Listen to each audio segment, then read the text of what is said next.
leu o título do vídeo, você viu a capa do vídeo, talvez você tenha pesquisado sobre isso. Se você se sente ansioso, frustrado, sente-se que tá no tempo errado e que as pessoas estão sempre fazendo mais e você ficando para trás, é porque talvez você esteja viciado no uso do celular. Isso gerou identificação. E eu, uma pessoa que também utiliza as redes sociais, que por muitas vezes me sinto assim, cristã, não posso deixar de falar de um tema que muito me preocupa. Sejam bem-vindos a mais um vídeo. Hoje a gente vai falar sobre o uso excessivo das telas e como esse excesso de prazer nos deixa doentes, o quanto esse excesso de prazer nos deixa viciados em estar sempre querendo mais e parece que nunca alcançamos, e os 15 segundos de um Reels é muito tempo, e ler um texto hoje parece um absurdo, ouvir um áudio de 10 segundos se não for na velocidade 2.0 é algo inadmissível. Como assim alguém me mandou um áudio? E todos esses excessos de informações, como tem nos adoecido. Não é normal estarmos assim. Sejam bem-vindos a mais um vídeo. Gente, o primeiro ponto disso, sabe? Agora que você ficou aqui porque você quer, né? Eu vou te falar que existem diversos estudos que falam sobre o uso excessivo do celular, o uso excessivo de telas, principalmente na criação, né? Na infância e tudo mais.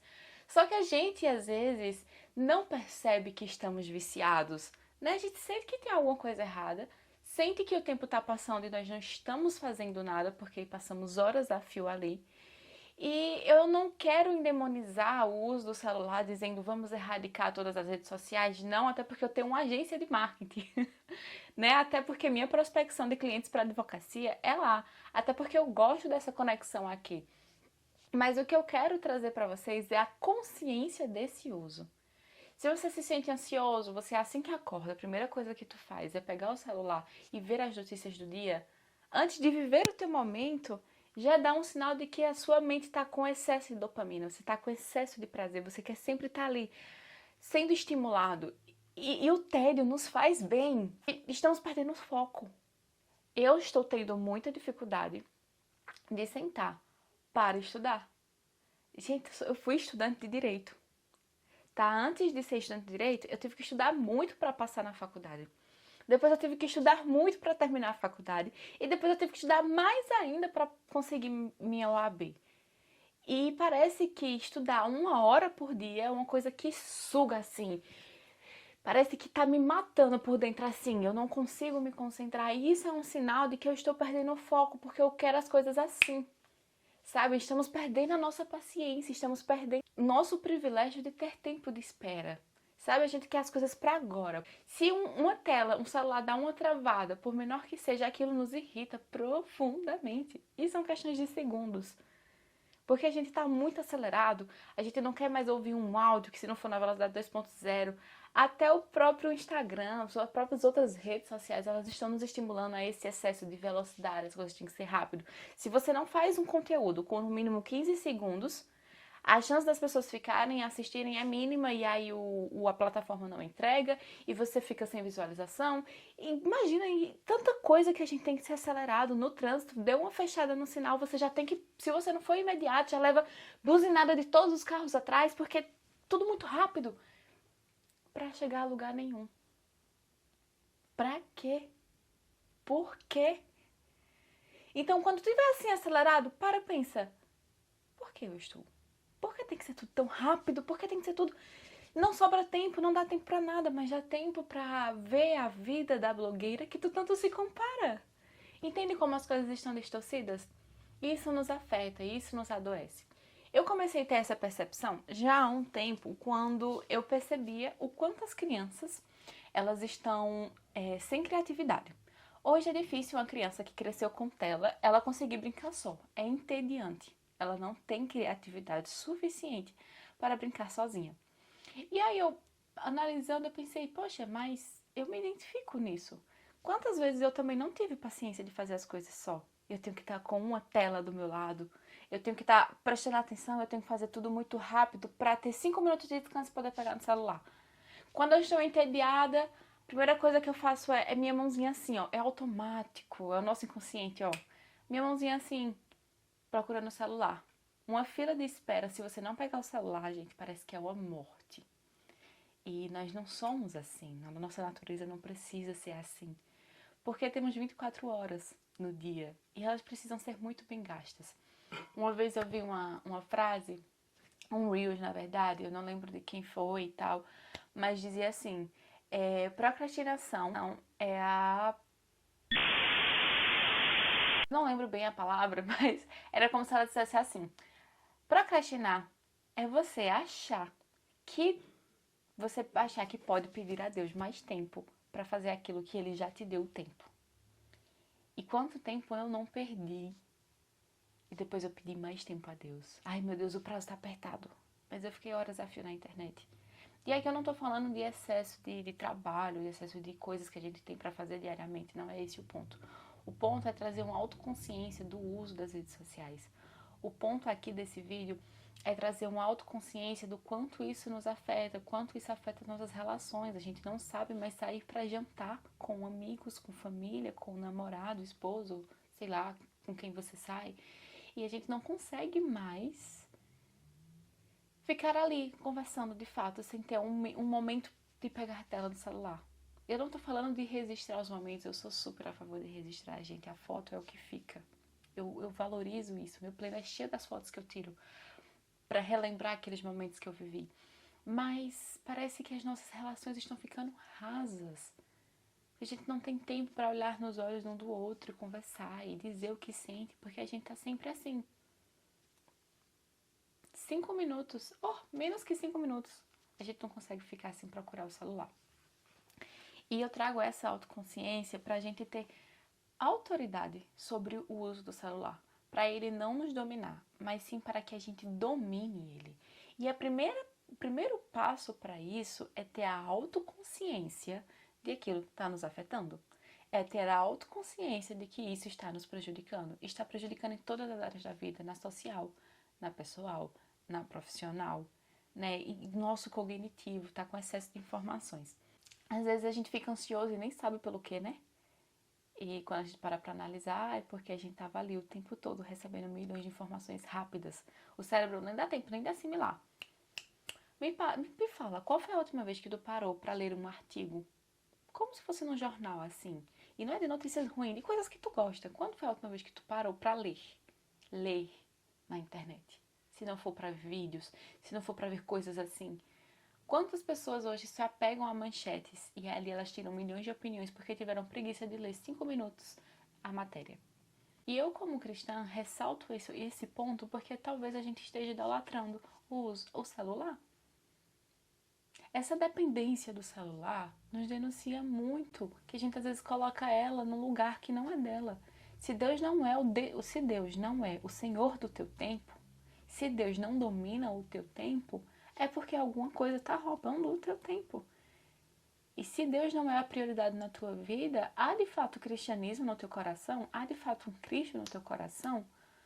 Eu falo isso, gente, porque nós cristãos, nós que somos cristãos, precisamos ter um cuidado a mais com essas coisas, sabe? A gente precisa ter mais sensibilidade a perceber o que nos rouba tempo de fato.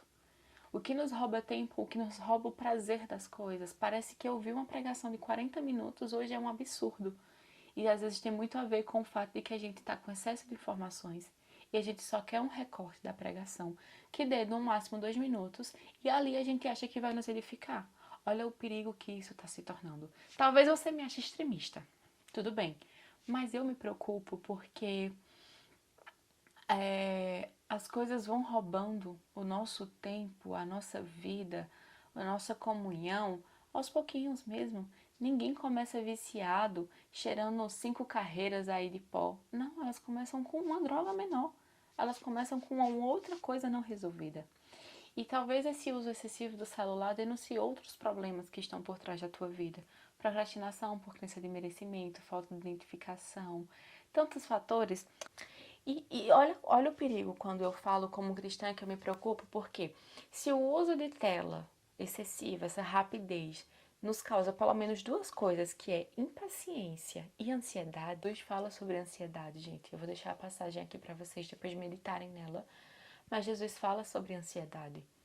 Ele fala, não se preocupe com as coisas do dia de amanhã, deixe para as coisas más do dia de amanhã para amanhã, se preocupe com as de hoje. E quando a gente está impaciente, quando a gente não quer tudo muito rápido, que a gente não tem paciência nem para ouvir nosso irmão falar, lembrem que paciência é um dos frutos do Espírito Santo. A palavra nos fala, e eu vou deixar aqui a passagem que fala sobre os frutos do Espírito, mas paciência é uma delas. Paciência, longanimidade, bondade, fidelidade, mansidão. E se o uso do celular te torna impaciente? Você entendeu o ponto que eu quero chegar? Mas agora eu acho que eu já te convenci de prestar atenção sobre esse ponto, né? Eu espero que sim. E a gente agora vai para as dicas úteis para a gente se livrar desse mal ou tentar dominar. E eu não quero, de modo algum, demonizar os usos, sabe? Eu não quero que você deixe de usar a rede social. Eu só quero que você tenha consciência. Primeiro ponto é uso consciente. Você precisa usar conscientemente. Você precisa... Certo, eu estou nesse momento realmente olhando a rede social porque eu quero. Sabe quando a gente, como eu citei um exemplo, a gente tá aqui com os amigos, a gente tá aqui no culto e quer pegar o celular. Não é consciente. Isso não é consciente. Isso é inconsciente. A gente quer pegar aquele momento e a gente nem percebe muitas vezes que a gente tá querendo pegar o celular para não prestar atenção na pregação ou no estudo. Então é o uso consciente do celular. Neste momento eu vou pegar o celular para de fato olhar. Neste momento eu vou realmente entrar para ver determinada coisa. É usar com motivo e não usar a bel prazer porque a gente gosta de receber milhões de informações. Entra na rede social com intenção. Eu agora vou entrar na rede social porque eu quero olhar determinada pessoa que eu gosto de acompanhar. Eu quero olhar, não sei por qual motivo, né, o que você consome, mas eu vou entrar com esta intenção. Eu vou entrar com este motivo. E aí a intenção com consciência. Uma vez eu vi a Manu City, eu adoro acompanhar a Manu City, porque eu achei que ela era tão disciplinada. Meta. Mas a Manu City, ela falou uma vez que, e eu nunca esqueci, ela falou que às vezes quando ela fica navegando, navegando, eu me sinto antiazona falando assim, navegando entre as redes sociais, um exemplo, entrei no Instagram pra ver determinada coisa. Aí ali passei horas a fio mexendo no Instagram. Aí depois eu fui pro TikTok. Aí depois eu fui pro Twitter. Aí eu fui no WhatsApp pra ver se alguém mandou mensagem. Ninguém mandou mensagem. Aí eu vou entro no Instagram novamente. Aí vou no WhatsApp de novo, ver que alguém tenha mandado mensagem. Isso é ficar navegando, pulando de uma rede social, nos tirando o modo consciente de usar a rede social e principalmente não estamos usando com intenção, estamos usando porque simplesmente queremos usar. Um outro ponto que eu acho importante e válido, cuidado para tu não estar usando o celular como fuga, tá? Fuga de uma conversa difícil, fuga para fazer um trabalho que precisa ser feito, cuidado para não estar associado à procrastinação. Isso aqui tá chato, então estou fugindo de fazer o que é chato e vou ficar mexendo nas redes sociais. Todo mundo aqui é grandinho e todo mundo sabe dos compromissos e responsabilidades que se tem na vida. Essa é uma delas. Cuidado para não estar fugindo do óbvio, fugindo da necessidade de uso, porque você está querendo fazer outras coisas, que não é aquele momento a prioridade, a obrigação que precisa ser feita. Ou então porque você não se sente merecedora. Aí é um outro assunto sobre procrastinação que a gente precisa conversar. Treina o teu foco. Eu vou focar agora, nesse exato momento, eu vou focar. Porque quando a gente foca, expande. Eu vou precisar focar aqui nesse estudo. Aqui é meu estudo, tá? Ou nesse trabalho, ou nessa pessoa, ou nessa situação. E eu vou focar aqui. Eu vou estudar 30 minutos aqui, sem distrações, sem querer pegar o celular. Você vai ver como é terrível no começo, mas depois eu garanto a você que vale a pena. Eu li recentemente o livro Nação Dopamina. E esse livro fala justamente disso. Ele começa falando sobre... Ela é uma psiquiatra e ela começa falando de um paciente que é viciado em masturbação. E aí, quando a gente começa a ler o livro, a gente pensa, meu Deus, não, isso é muito pesado. Não me identifico, ou talvez se identifique, né? Não me identifico. E com esse vício, não, gente, que... E a forma que ela conta, você fica enojado. Ela até diz assim, eu também fiquei. Aí depois ela vem e fala de um vício dela, que é um vício em romances de vampiro, esses romances água com açúcar, sabe? E aí ela fala desse vício. E aí você para e pensa, tipo assim, é verdade. A seriedade de um vício como esse é tão sério como o vício que ela acabou de falar, do paciente dela. Claro que eles trazem consequências diferentes. É igual o pecado, né? O pecado da mentira, ele, quer dizer, depende da mentira. Mas pecado é pecado, independente do motivo, independente do pecado. A diferença são as consequências que um traz, né? Claro que a consequência de você matar uma pessoa é diferente da consequência de você dizer pro seu vizinho que não tem um copo de açúcar para oferecer, para dar para ele, emprestar ou sei lá. Entendeu? Tem consequências diferentes, mas não deixam de ser pecados.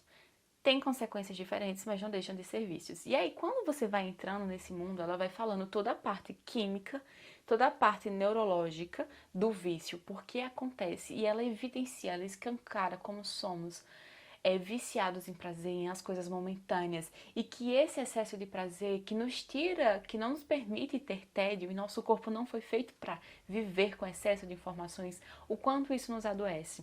E ela traz vários relatos de pessoas, ela também traz algumas dicas de como superar esse vício. Então, ter lido esse livro me ajudou a perceber e reafirmar o perigo de esse excesso de prazer. Porque no final das contas, esse excesso de usar tela, esses vícios, é o excesso de prazer que temos. É o prazer momentâneo que aquilo nos dá. Só que é tão estimulado, tão estimulado, tão estimulado, tão estimulado, que depois ele não consegue encontrar equilíbrio. Então a gente nunca vai estar satisfeito. E isso é muito perigoso, gente. Isso é muito sério, porque é nossa vida, é nosso tempo, é nossa vivência, nossa história. E a gente tá. É sério. Eu falei, é sério. Fica assim, tipo, ah, meu Deus. Mas é sério, assim, né? A gente brinca. Eu não tava brincando, mas isso é sério. Então, essas são as dicas mais úteis. Uma outra dica também que eu acho muito válida é se distancia. Bota o celular, bota o teu vício, né, longe de você, assim, pum, lá longe, e tenta ficar sem ele. Tenta ficar sem esse excesso de prazer. Gente, eu tava tão de um jeito. Olha só, eu tenho essa estante de livros, linda. Eu amo ler. E eu tinha perdido o prazer em ler. Eu vou contar pra vocês. Eu tava lendo um romance, eu amo também romance, tá? E outros muitos gêneros, mas eu tava lendo um romance, e romance geralmente era bem água com açúcar, é muito levinho de ler. E aí no começo do livro eu já tava desesperada pra saber o que acontecia. Eu nem cheguei na parte chata do livro, que geralmente é a parte de desenvolvimento, e eu falo chata porque tem um enredo, né, ali que tem muito diálogo, tem muitas coisas acontecendo, não tem um plot twist, né? E aí eu fiquei tão assim, tipo, nossa, que livro chato. Não era o livro que era chato. Quando eu terminei, eu amei. E depois desse livro, eu desencadeei outros e voltei a ler super com frequência, mas eu percebi na hora que eu queria saber as coisas rápidas porque eu estava acostumada a ter as informações rápidas. Então era inadmissível que eu tinha que parar para ler para encontrar o final da história. É um absurdo. É, mas eu também já passei por isso. Então por isso que eu falo para vocês para ter essa consciência, tá? Eu vou encerrar o vídeo por aqui. Eu espero que essas dicas sejam úteis para você. Eu espero que você não adie seus projetos, não procrastine, não fique usando o celular como escape, que isso não se torne um vício, que isso principalmente não roube o tempo de Deus, né? Que isso não entre, não se torne uma prioridade maior do que Deus, que isso não invada o espaço de Deus na tua vida. E se você gostou, deixa um like, compartilha, comenta aqui se faz sentido pra você. Outras dicas também que você usa para que todo mundo aqui possa se ajudar, tá bom? Um beijo e até o próximo vídeo.